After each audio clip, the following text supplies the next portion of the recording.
Hey folks, it's Friday lunch. We're going to do some midday game design. The Darksun Unearthed Arcana just dropped, so we're going to spend the next number of lunches in translating those subclasses into the color mana spell point variant rule system. We're going to start with the Fighter Gladiator.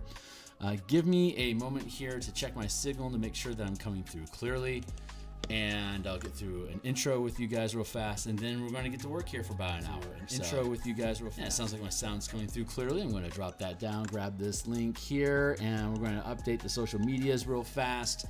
If you're catching this after live stream, you can skip ahead a minute, and we'll get into the Unearthed Arcana document and the Martial Powers document, and we'll just start doing some crafting. But for those that are trapped here with me in the present live stream moment, my name is Phil Kearney. Hi. I create role-playing games, I illustrate them, and I publish them online. And I've been a DM since 1987. I've been an illustrator since 1999, a big Darksun enthusiast. God, I think that setting came out in 2nd edition, in 1994.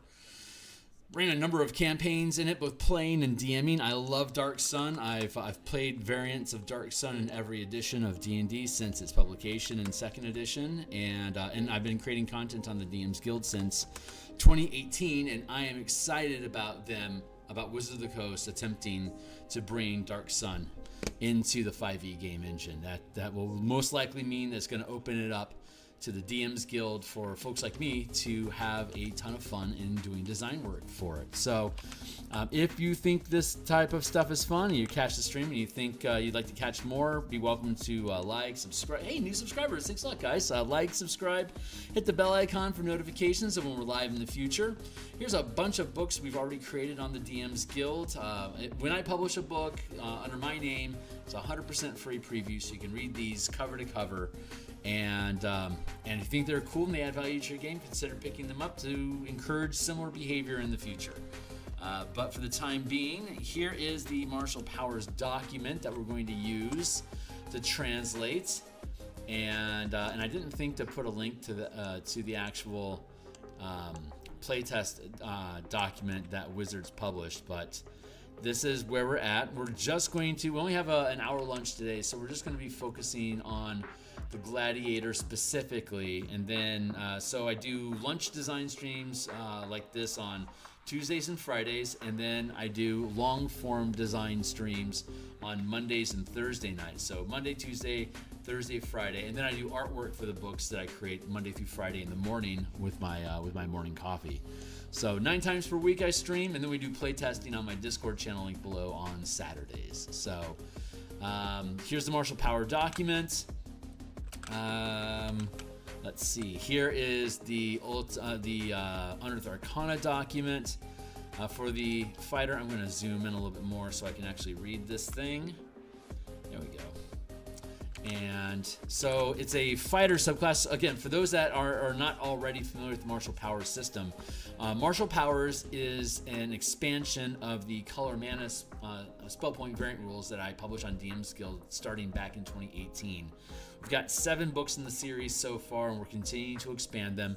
But until now, it's been focused specifically on full casters, half casters, and the third casting subclasses like Arcane Trickster. Technically, you could consider that a monk as well, and Eldritch Knight. But being that Magic the Gathering, the cards, it doesn't care if you're a caster or a martial type character or a creature or whatever. In Magic the Gathering, these characters often have ways that you can spend different colored mana to create different effects inside of the game. So the the color mana system, although it's a really, really good translation of color mana into the 5e game engine using a unique spell point system that we have, and you can read about it down below. It didn't apply to like fighters, barbarians, rogues, monks in general. I wanted to create a system so that all 14 classes in D&D would have the same color mana and color alignment identity system to represent how you're building your character and the mechanics that class features and abilities and stuff. So the martial power system is taking the Book of Nine Swords from 3rd edition and martial powers from 4th edition and rebuilding them to be a mana resource system, kind of like Monk's Key, with a lot more flexibility and spammability, with powers that are generally weaker than spells of an equivalent level, but you can spam them multiple times per round or per turn as needed, so that it makes your martial characters and half casters have a lot more options available to them to build out unique kits. And each subclass that we get, including now the Gladiator, opens up more opportunities for us to be able to utilize the martial power system. One of the things that I already took a look at the Gladiator, and we'll do the Druid next on Tuesday's lunch. We'll do the Sorcerer Friday next week, and then we'll close out with the Templar, the Templar Warlock. So one of the things that we see in the Gladiator is that it really leans into weapon masteries. That's the big thing for martials in 5e24.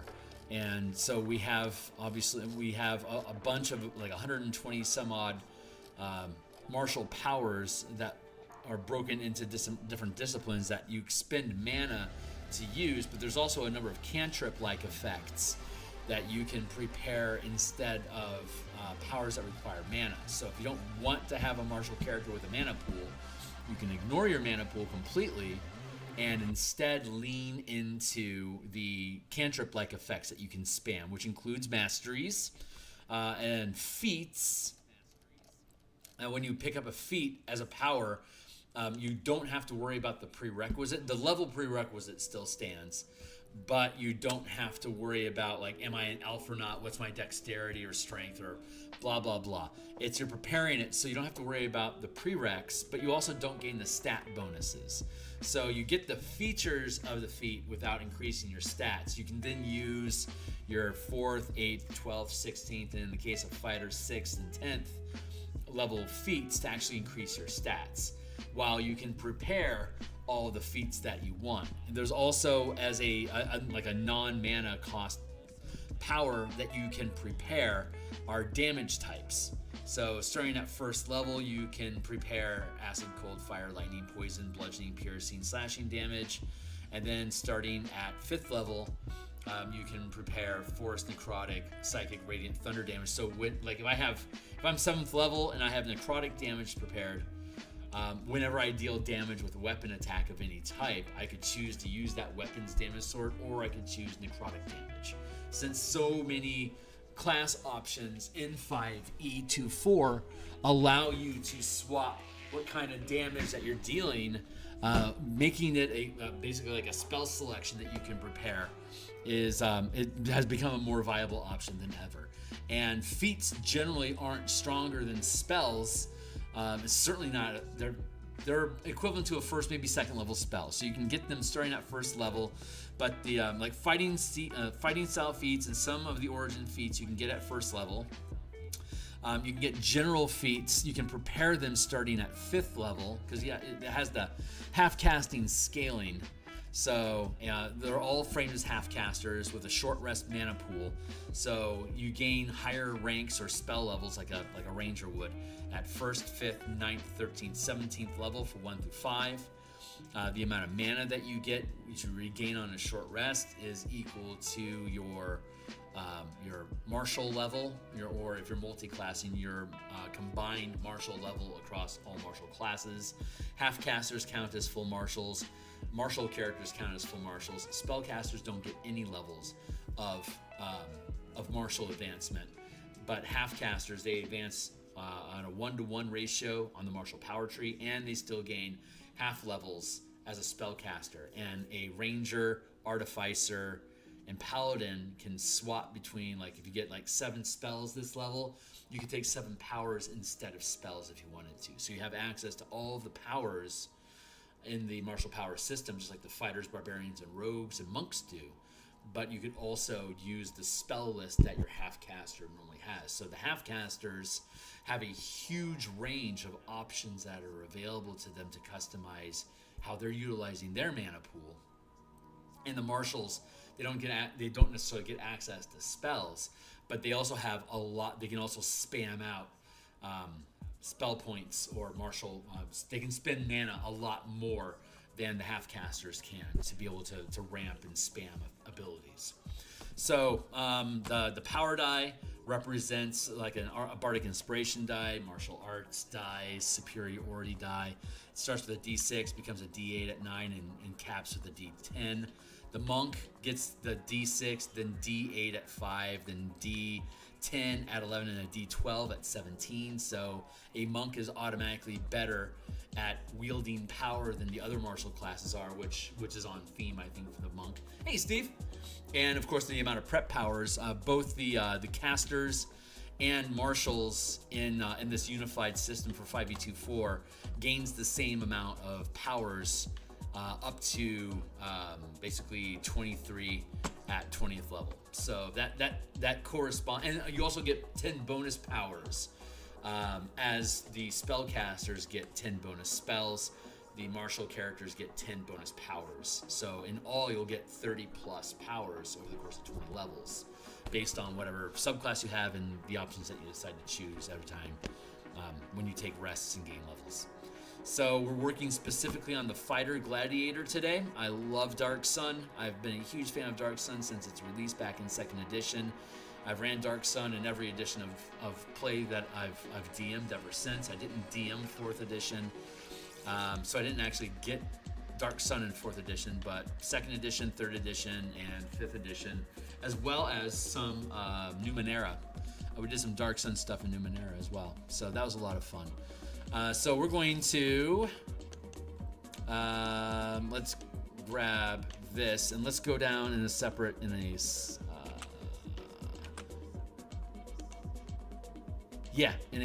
separate list. Let's go on a separate page. Let's go down to the fighter, and we're going to start building. So let's get to the fighter so we can look at the different abilities of the fighter. And if you're using the link down below to read along with us, the fighter starts on page 36. So I'm going to grab this here as well. Nope, that's Mage Tower. Go here. Thank you. So here's our list of powers that we'll need. Here's fighter information that we'll need. And fighter. We're going to take this one down to subclasses. So we're going to actually build subclasses on this document. And we're going to reference powers in this document and reference the fighter progression in this document. There you go. And then we're going to blip this up to page 30 something. Paladin, monk, fighter. All right, now we can get started. I'm just gonna grab a block. Copy this, and then we're gonna drop down into here into the experimental and Forsaken, Cavalier, Echo Knight. Between Echo Knight and Rune Knight, we'll have the Gladiator. So I'm going to trim this. I'm going to trim this, and we're going to trim this, and trim this, and trim and trim. We'll get started here, actually breaking things down in a moment.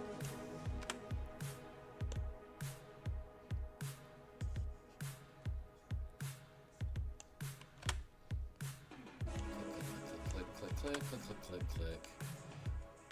Got to clear the path. Click, click, click, click. Click.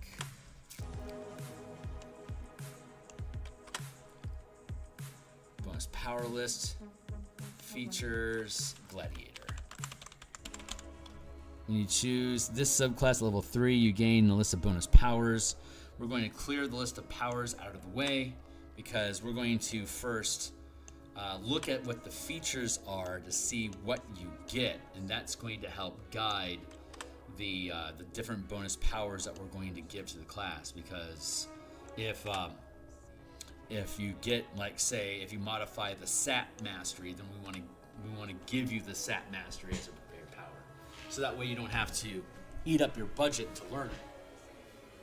So because you can learn feats, and because you can prepare feats, you can prepare fighting styles, and you can prepare masteries, we don't have a separate category on the fighter progression here for number of weapon masteries, and then the fighting style. Those are just folded into powers that you can prepare. So when we actually look at the list of powers here, we have all the mana abilities. First rank you can get at first level, and then scale up to 5th rank at 17th level. That's my timer to make sure I'm staying on track. Thank you. Everything is staying on track. I'm going to shrink this up a bit. Let's see. Gladiator. Here. Okay, so yeah, we have all the things that cost mana, 1 to 5 mana for 1st to 5th rank. And then the meta powers, which are like cantrips that don't actually require any mana, but they do eat up action economy to utilize. Combat mastery. So the way that the weapon mastery system works in 5e24 is very conservative. Each weapon has a specific type of mastery that can be used with that weapon. And the way that 5e24 is formatted is each martial class gets a select number of masteries that they can learn and must use the weapon that has that property. With the martial power system here, we've divorced weapon from mastery.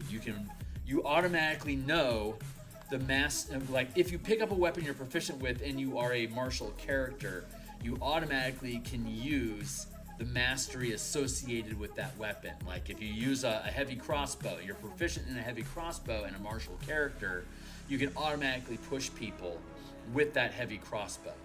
But if you prepare a mastery, you can use that mastery with any weapon that would that could potentially benefit from it. Like for example, the cleave weapon.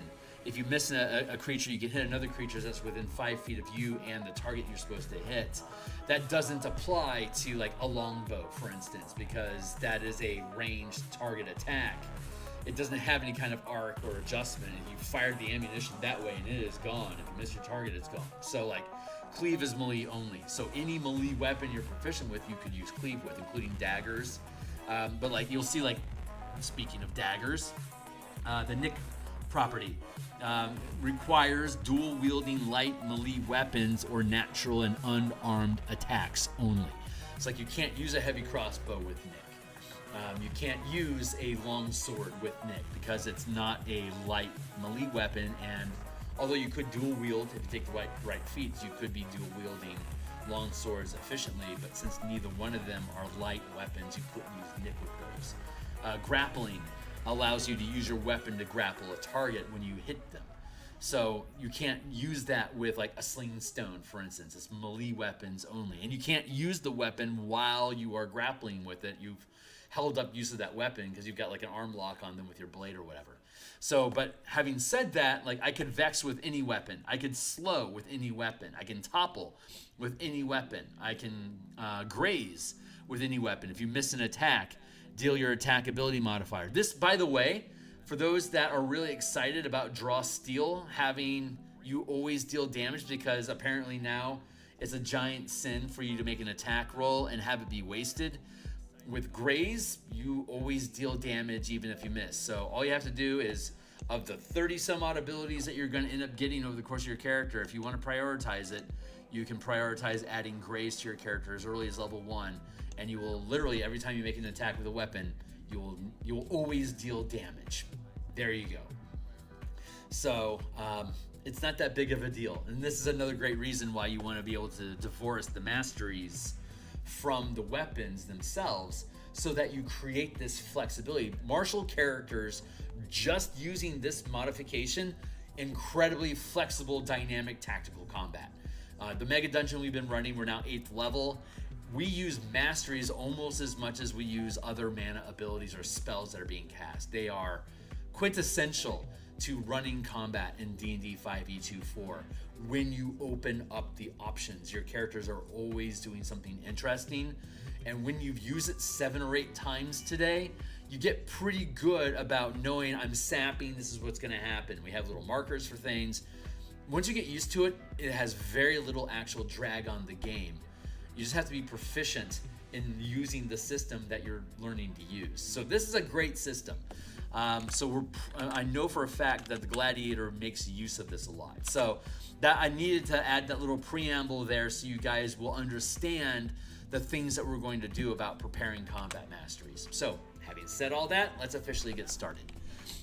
Gladiators, Master Brutality and Bloodsport. So going to our Gladiator build here, we'll make this, like I said, we'll add our bonus powers in as we discover what our features are. I think they'll become pretty obvious. Gladiators are just as much performers as they are warriors, whether brawling in underground fighting rings or fighting for survival in blood-stained arenas. A gladiator combines martial skills with theatrics to awe and intimidate their audiences. Level 3, Brutality.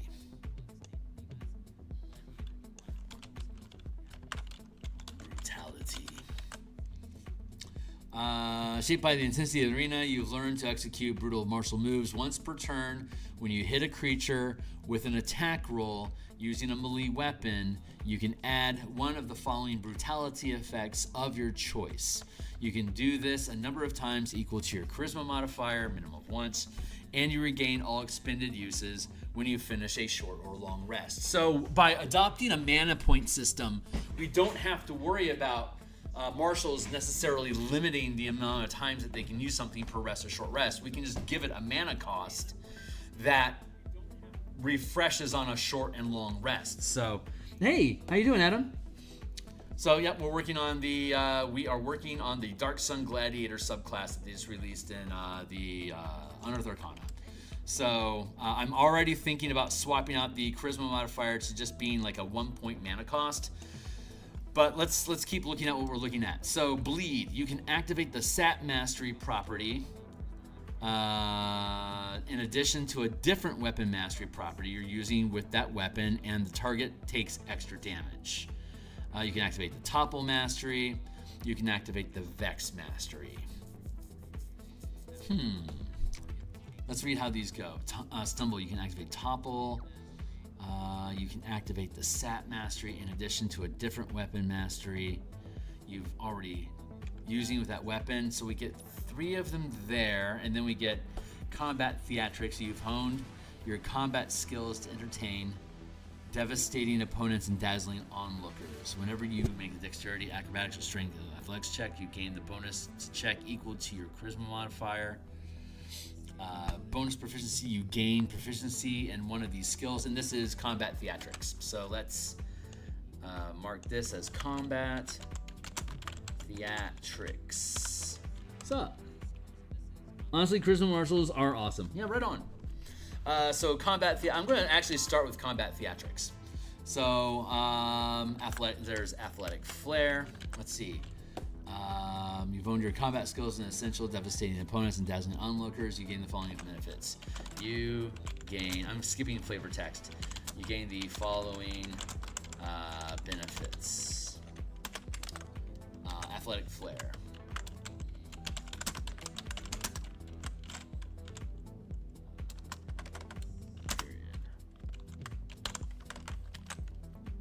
Whenever you make a dexterity,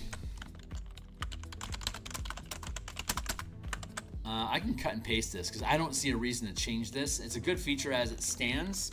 So why try to if it's good as is, there's no need to reinvent the wheel. And I don't have any specific mechanics that I think should replace that. So I'm just gonna cut that as is. Whenever you make the dexterity, acrobatics, or strength and success, you gain a bonus to the check equal to your charisma modifier. And then we're gonna go with bonus proficiency. And we're going to just cut and paste this as well. And then we're going to add something here to make it a little bit more unique. Boop.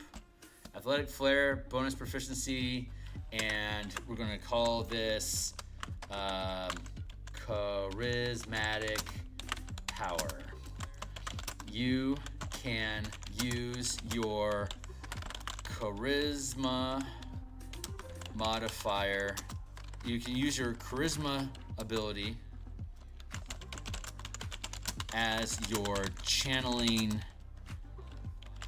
You can use that's what I should do. You can use charisma as your channeling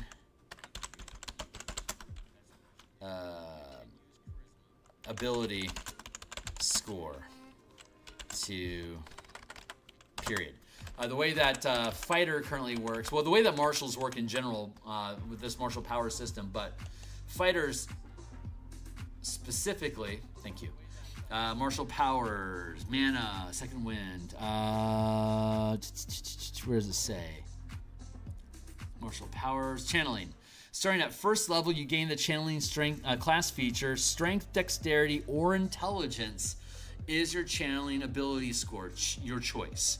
Your channeling DC is 8 plus proficiency bonus plus ability modifier, just like normal spells. However, with the use of the Gladiator, you can use charisma as your channeling ability score instead of strength,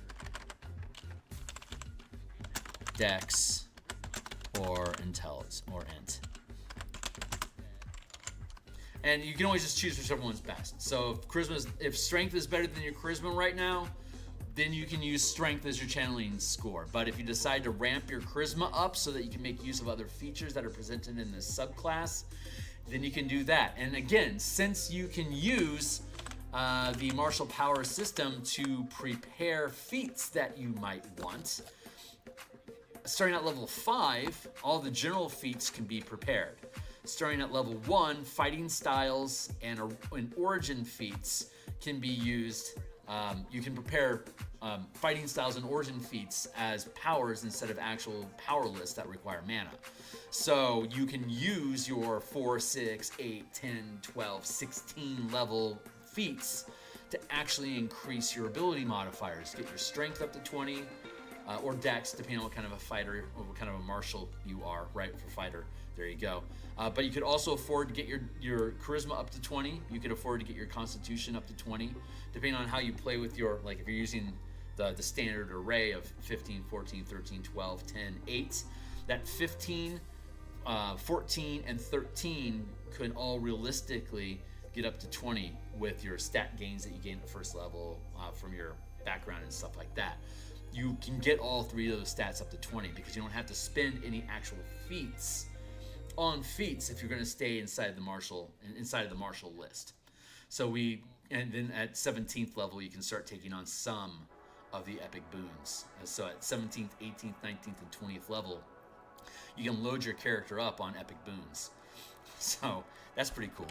But these only a select few epic boons that are appropriate for your martial characters starting at 17th level.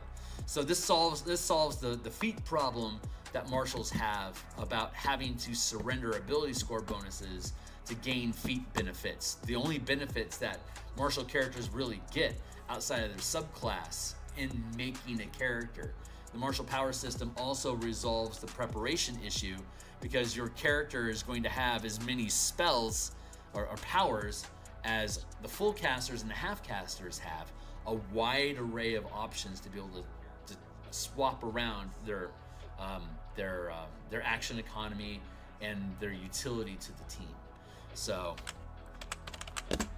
we wanted to include charismatic power. You can use charisma as your channeling ability score instead of strength, dexterity, and intelligence. There. We'll go back to, so that's combat theatrics. We're going to go back to brutality.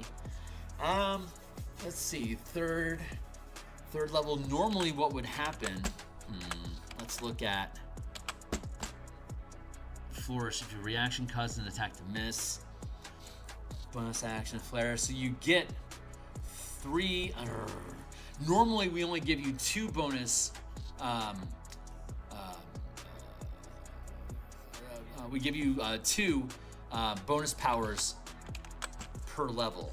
So at 2 bonus powers at 3, 2 bonus powers at 5, 2 bonus powers at 9, 13, and 17. But they're giving us 3 masteries that we can modify. So what I want to do is like give you sap as a mastery, like topple as a mastery. But let's see how it plays out. And then at level 10, we get cleave, and we get push and slow, maimed, sluggish. So we get 6 of them. So I want to go with Vex. Do we get another slow, sap, push, cleave?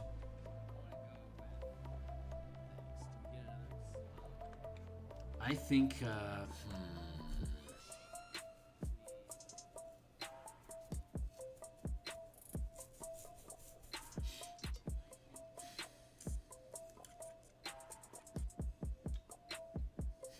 let's go with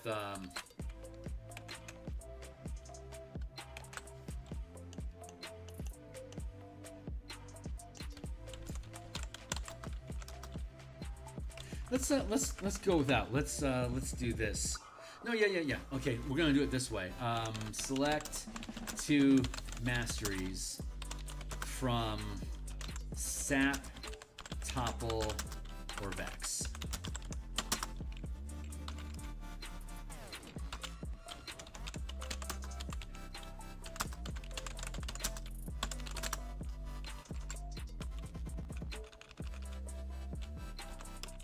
We're going to go with this format for now.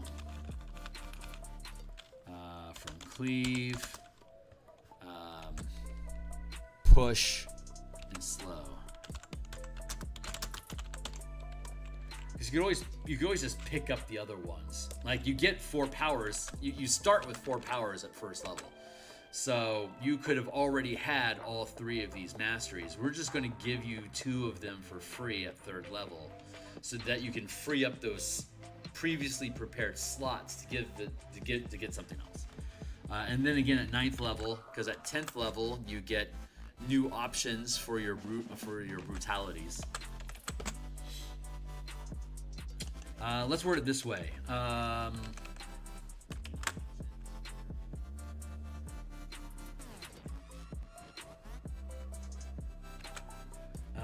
Let's see. You gain unique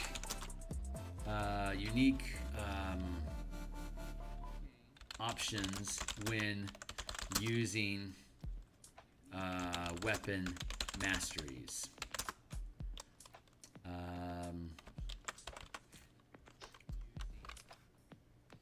You know what? Honestly, let's do it this way.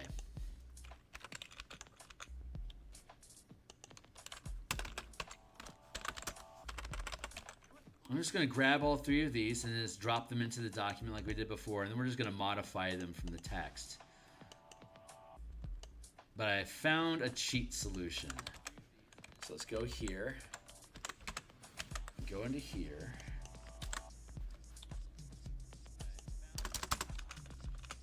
Bleed. Bluff.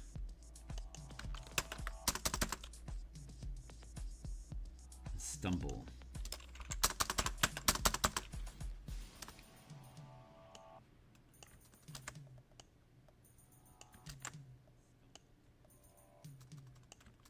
Sap and Vex. So we're going to go with Sap. This is a mastery. Vex, which is also a mastery. Stumble. You now have the topple mastery prepared without counting against the total number of powers you can prepare.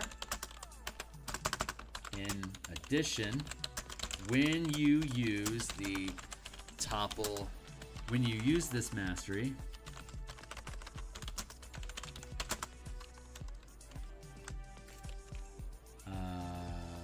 in addition, you can use topple when how do I word this? In addition, when you use the topple mastery, you can choose to also, you can choose another mastery or strike power you have prepared with it.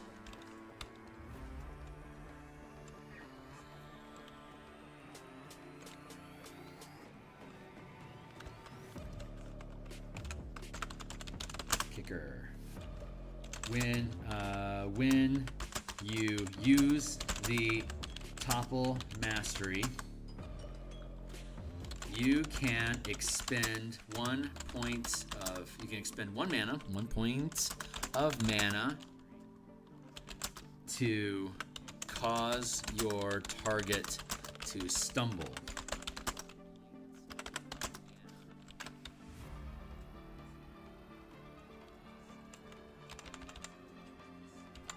On its next turn, the target can take only an action or bonus action, but not both. There. A kicker is like when you're doing a thing, you just spend extra mana to do something extra on top of it. There's a number of examples of kickers up throughout the document. So you spend a point of mana, and you can use Topple Mastery. We're getting rid of the limitation of how often you can do these, because the powers that you can learn, like the Thundering Strike mastery, for the Thundering Strike power, for instance. If I put 3 mana into it, I'm going to deal 3 extra dice of damage, like a smite, and then I'm going to punch you 30 feet away from me. Like, that's stronger than this kicker effect. Actually, to that point, we have a number of maneuvers that exist inside the system already. For example, let's look at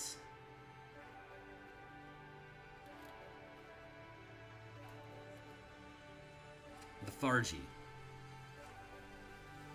You can target a creature that you can... So Lethargy costs 2 mana. You can target a creature that you can see, and in parentheses that would be within 60 feet of you, because that's the range of powers. You can target a creature that you can see within 60 feet of you to make an intelligence saving throw. If it fails, it can't take reactions until the end of its next turn, and during its next turn, it can only take an action or a bonus action, comma, not both. I now have official language for that. Creatures immune to charm roll with advantage. So for 2 mana, I can just click at you, and you now have to make an intelligence. You now have to make a intelligence saving throw, and if you fail, you can't take reactions until your next turn. And when it is your next turn, you can take an action or a bonus action, but not both. That costs 2 mana, and it forces you on a saving throw. If you fail to save, no adverse effect. And the ability is wasted. So with this Gladiator ability, you have to hit, and then you're going to spend a point. You can use Topple Mastery with another power or another mastery that you have automatically, and it doesn't cost any additional usage. It's just a benefit that you get to use those 2 things at the same time infinitely for free. But if you want to befuddle them, basically, if you want to make them stumble and be able to only use an action or bonus action during their turn, that's going to cost you a point of mana. So that's how we deal with kickers in this system in general, and I love that this just folds into it. And we solved our bonus power issue by giving you by making Sap a bonus power and Vex a bonus power that you get off your list, and then just giving you Stumble as a 3rd option at 3rd level when you gain those as well, without having to muddy up my power list. I like that solution. We've done this a number of times with different types of powers, so this is totally on par for 3rd level stuff. So in addition, I can condense that, but kickers are always on their own line. but it's not a 1, 2, 3. There we go. So how does bluff work? Bluff, when you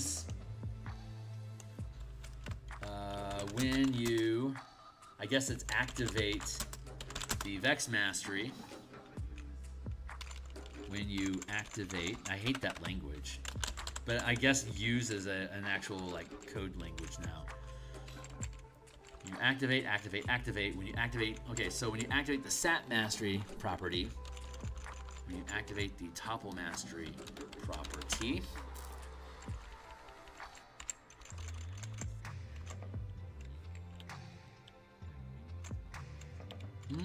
maybe I can keep that simple.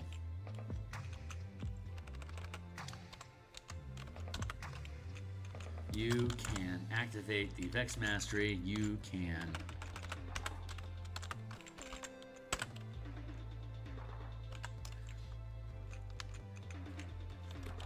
no, that was right. There we go. When you activate the Topple Mastery property, you can expend 1 point of mana to cause your target to stumble. On its next turn, the target can take only an action or bonus action, not both. Cool. When you activate, you can expend. Is that right? It doesn't even have to succeed. Topple. Yeah, it's a strength or dex save.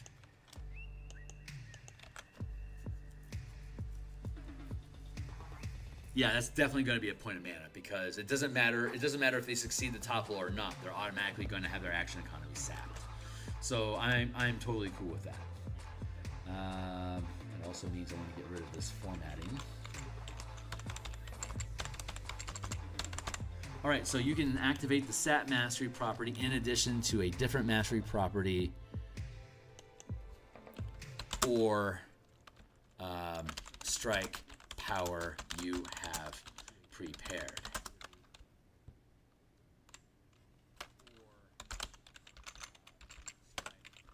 You can activate the Vex Mastery property in addition to a different mastery property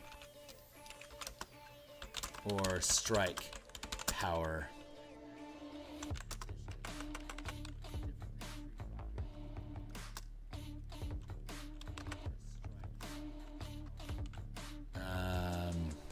Or strike power you're using with that weapon, or strike power you have prepared. Different weapon mastery property or a strike power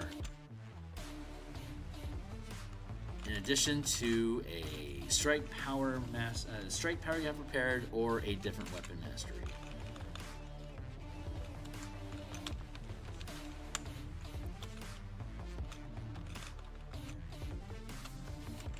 Different mastery.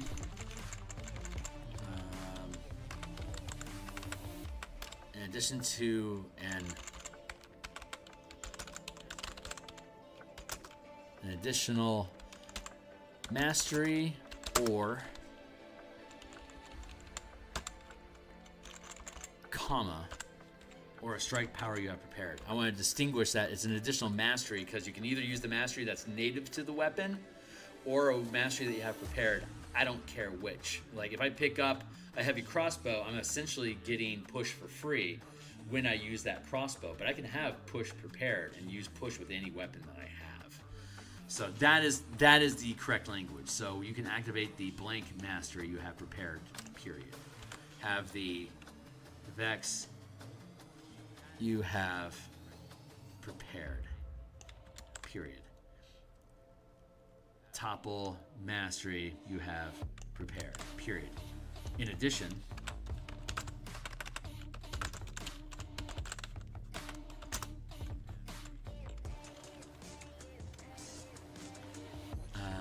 you have advantage on the next saving throw you make, and then kicker.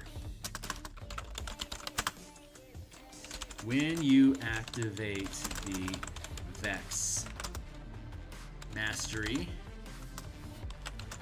you can expend 1 point of mana to have advantage on the next saving throw you make before the end of your next turn. There.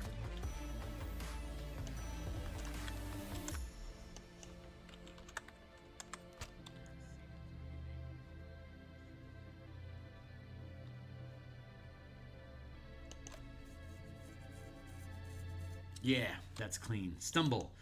You now have the topple mastery property in addition to an additional mastery. This is where we want the kicker.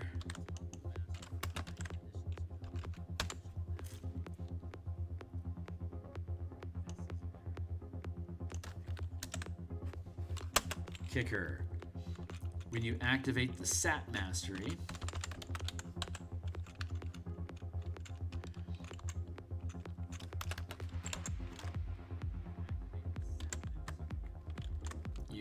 well, let's see what it is again. Target extra damage equal to the charisma modifier. The extra damage type is the same type as the weapon. Let's see. When you activate the sat mastery and the target takes extra damage. When you activate the sat mastery, you can expend 1 point of mana to deal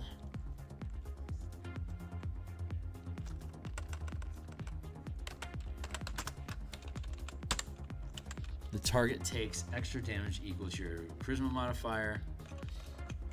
Type of damage type. There.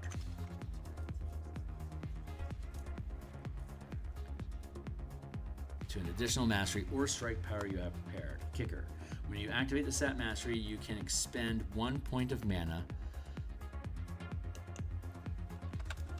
to deal extra damage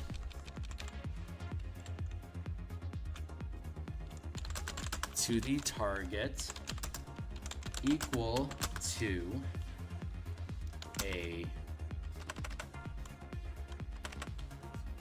Activate the sat mastery, you can expend 1 point of mana to deal extra damage to the target equal to your charisma modifier. You can activate a strike power at the same time as using the mastery, and every point of mana that you spend on a strike power allows you to roll a power die and add up, kind of like just like Paladin Smite dice. You add up all the Smite dice, you add it to your weapon damage. So I don't want to add an additional power die to the damage that you're dealing with the bleed brutality, because you could already be stacking power dice on top of it. But I do like the idea of you being able to use your charisma modifier to add up effects, because if you're swinging a sword, it's going to be your strength modifier. The charisma modifier is a boost, and this is just going to encourage you to make your charisma your charismatic power, to lean into the charisma as your growing stat. So I like that synergy there, and you're already getting a shitload of benefits out of this. So I'm actually really content with that. So I'm happy with that. Let's move on to the next feature. 7. Combat Theatrics. Nope. Flourish Parry. Thank you.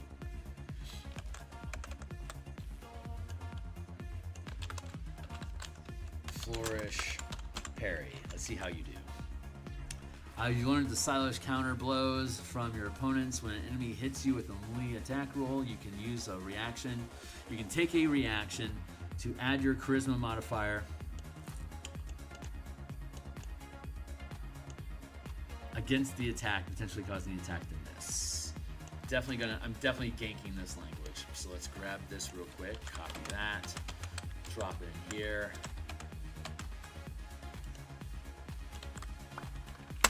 And I've got things to say about that.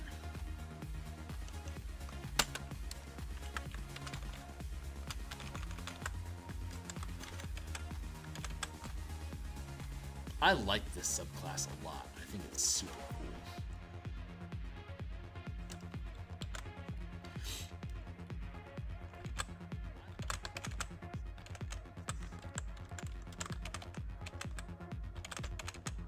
Here.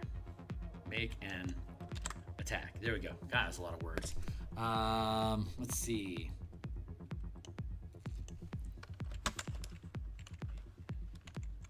You can take a reaction to add your charisma modifier, -1, to your AC against the attack, potentially causing the attack to miss.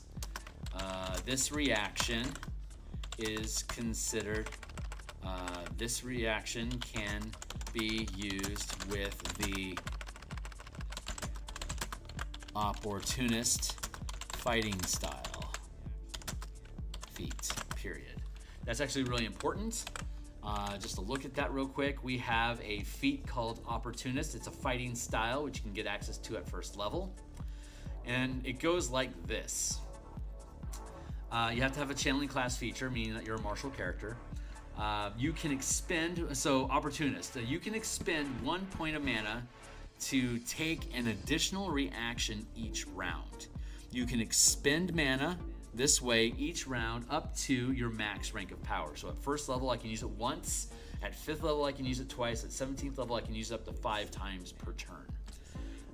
These reactions can be used to channel any reaction powers or feats you have prepared that have the Opportunist property. You can take no more than 1 Opportunist reaction per turn.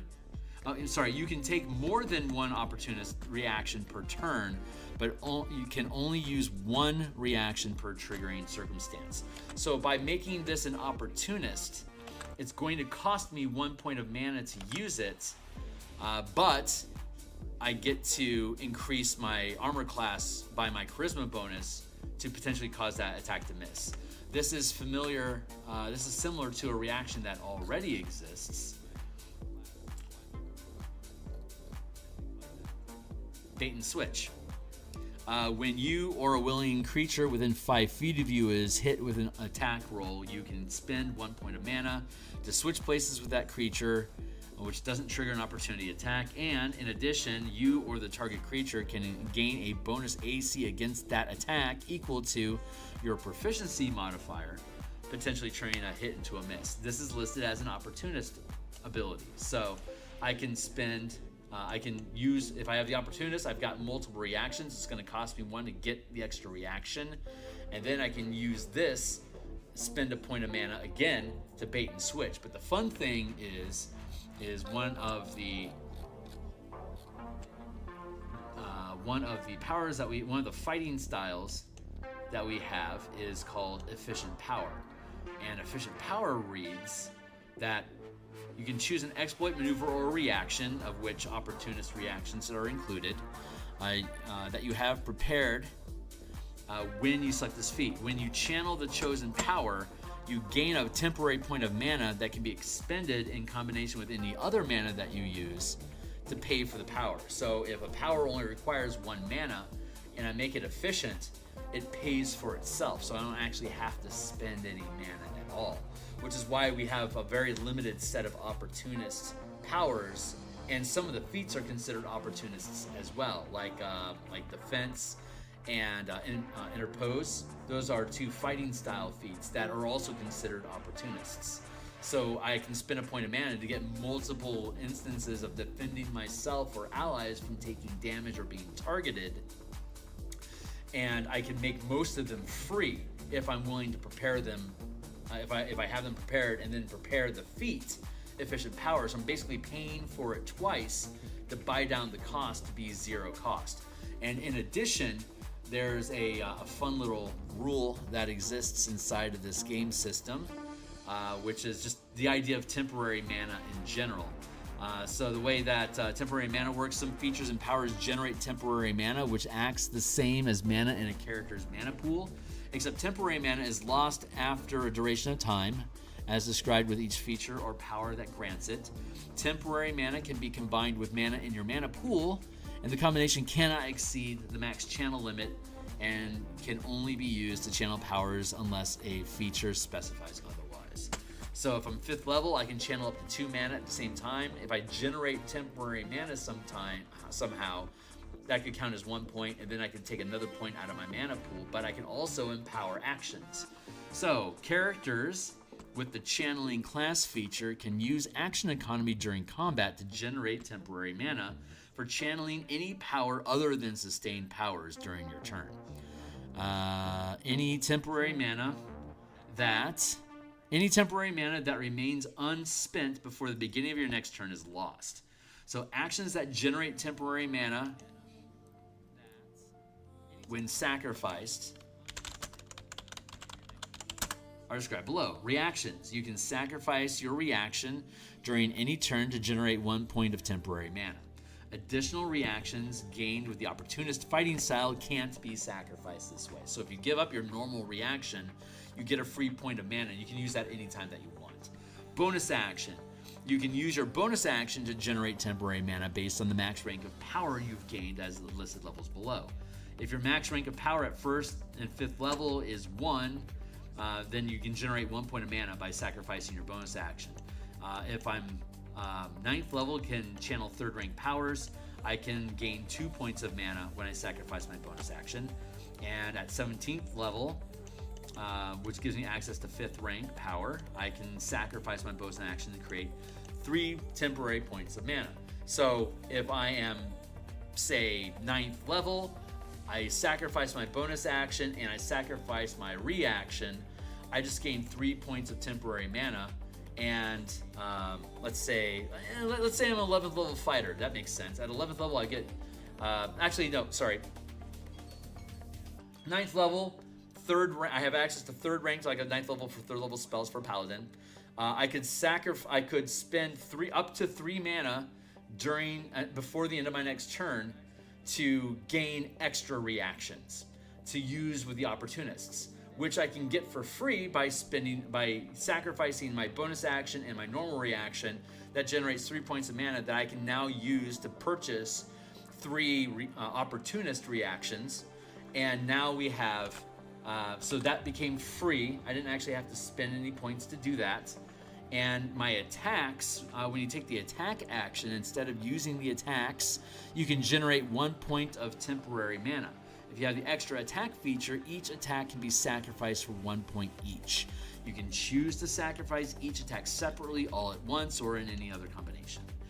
That does not include additional attacks that you gain from Nick or Cleave, attacks that are gained from the Haste spell, Thirsting Blade invocations, the Celerity power, or similar effects, nor does it include attacks gained as a bonus action such as Monk's Flurry of Blows.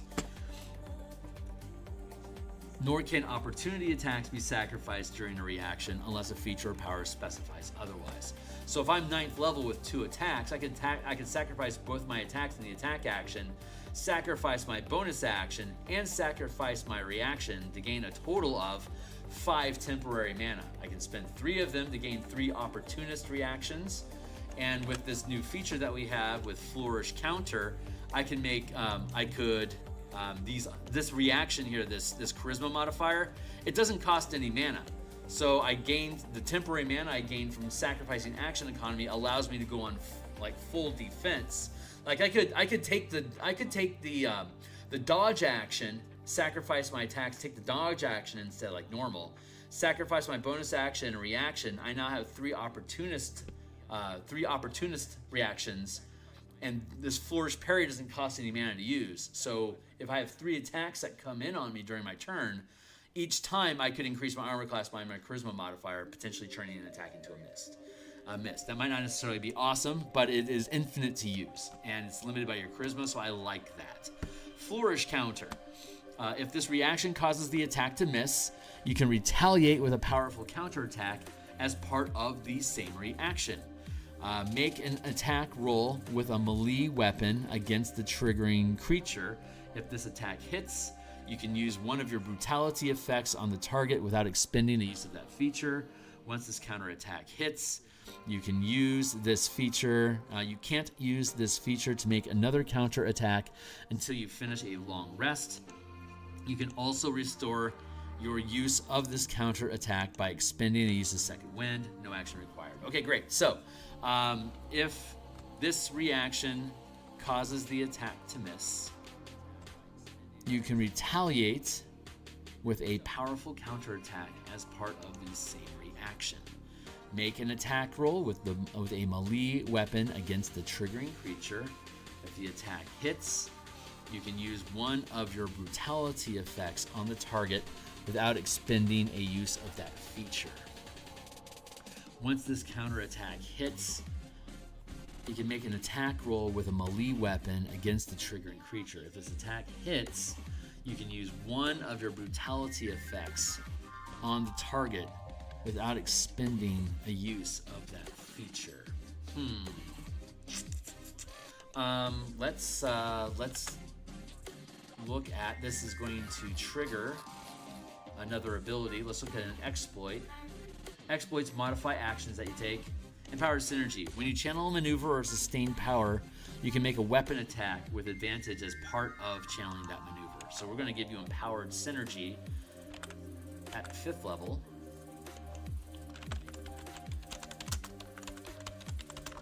Which is an exploit.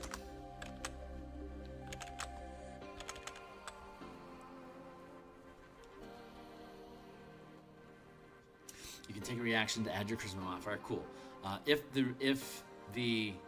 this reaction causes the attack to miss, you can retaliate with a powerful. I'm going to make this cost you something. You can expend 1 mana to make.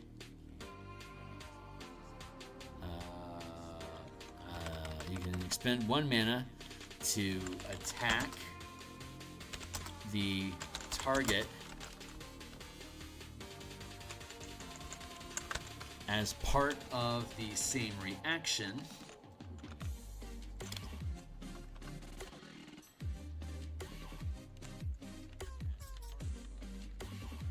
If the attack hits, you can use one of your brutality effects on the target. It doesn't say that you damage them. It just says that you get to use one of the that's it. That's the way to do it. Flourish counter. If the reaction causes the attack to miss, I don't think you're supposed to do damage with this. You make an attack roll, and if you hit, it doesn't say you deal damage. It just says that you get to use the kicker effect of the power, and I think that's the intended reason. It might not be worded well, but I believe that's the intent. So we're going to word it that way. If this reaction causes the attack to miss, you can use the kicker effect. You can use the kicker for any of the brutality effects you know without expending mana.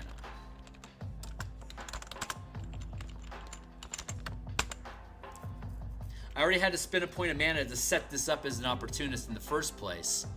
And so I get my bonus armor class, and if the attack misses, I can now, if the reaction causes the attack to miss, you can if this reaction causes the attack to miss, as part of the same reaction, you can use the kicker for any brutality effect you know without expending mana. This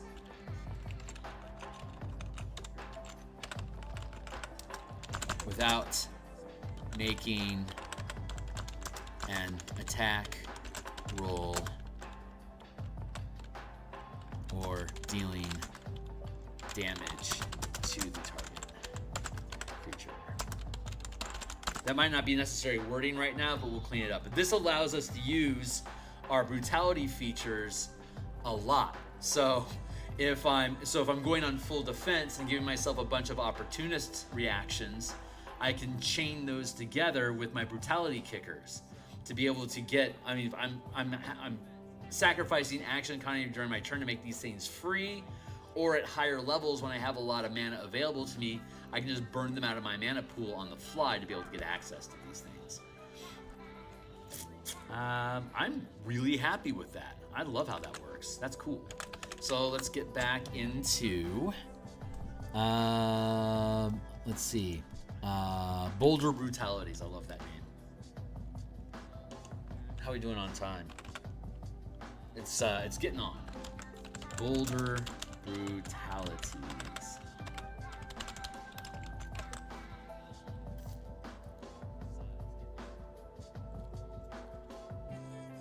I don't have time. I'm out of time. I gotta go. My lunch is over.